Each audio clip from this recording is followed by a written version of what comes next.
De nos jours, le baptême du Saint-Esprit confère-t-il encore le don des langues? Certaines personnes répondent oui.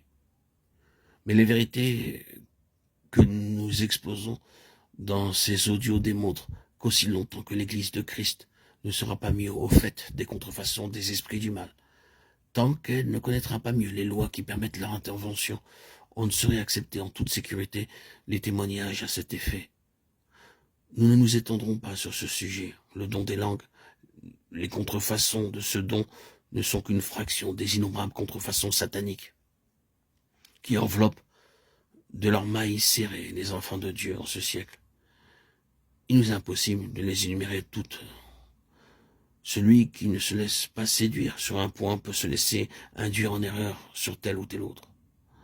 Comprendre Dieu et sa façon d'agir en l'homme, connaître les lois qu'il a établies et qu'il respecte, met en lumière la différence qu'il y a entre ce qui vient de lui et ce qui procède de Satan, et rend les croyants spirituels capables de discerner les contrefaçons sataniques modernes.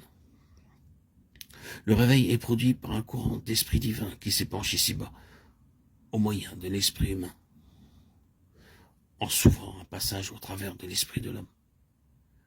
Et le baptême est cette effusion de l'esprit de Dieu qui remplit l'esprit humain, brise ses chaînes, détruit les obstacles, supprime tout ce qui le déprime, l'oppresse et l'enchaîne, tout ce qui diminue sa capacité de récepteur et de transmetteur du Saint-Esprit. Ces obstacles que brise le courant de l'esprit, ils peuvent se reformer à nouveau à cause des séductions de l'adversaire. Ils peuvent emprisonner à nouveau l'esprit et ceci paralyse toute activité pour le Seigneur. En publiant ces audios, nous avons justement vu la suppression des obstacles qui empêchent la puissance de réveil en un grand nombre d'enfants de Dieu, afin que ces entraves étant brisées, la puissance jaillisse et s'épanche à nouveau pour l'édification, la préparation de l'Église de Christ.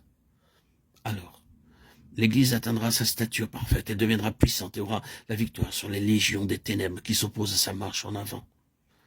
Les armées de Satan ont réussi à arrêter le dernier réveil à cause de l'ignorance où se trouvaient les enfants de Dieu. Mais elles peuvent être vaincues et mises en déroute par la connaissance de la vérité et la prière d'offensive.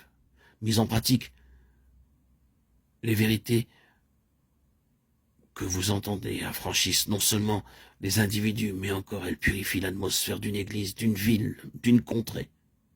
S'il est prouvé qu'un esprit mauvais peut être réduit à l'impuissance par la prière, il est évident que toutes les légions de Satan qui se ruent sur l'Église pourraient être vaincues si les enfants de Dieu voulaient employer les armes de la victoire. Si tout l'enfer a été vaincu par Christ, l'Église doit à son tour vaincre toutes les forces de l'adversaire et s'affranchir de sa domination.